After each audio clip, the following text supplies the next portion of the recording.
நாம வரக்கூடிய தேர்தலில் தனியா நிற்போம் அப்படின்றதுல தீர்மானமா இருக்கும். இப்போ ஒரு முடிவுல தெளிவு இருந்துச்சுன்னு சொன்னா அங்க தோல்வின்றது வரவே வராது.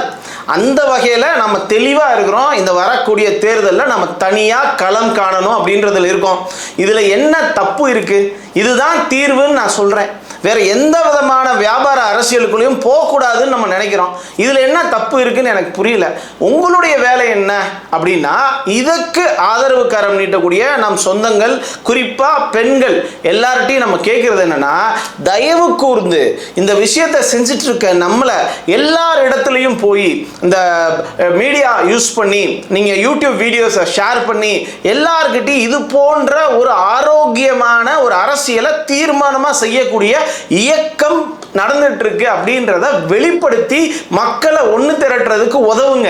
இந்த ஒரு காரியத்தை செய்யுங்க. இதுதான் நம்மளுடைய கடமை. நம்ம இந்த இனத்துக்கு செய்கிற மிகப்பெரிய வீழ்ச்சியில் இருக்கக்கூடிய இந்த சமுதாயத்துக்கு நாம செய்கிற நம்மளுடைய கடமை. அதை மட்டும் நீங்க கரெக்டாக செஞ்சு கொடுத்தீங்கன்னா போதுமானது. நன்றி உறவுகளே.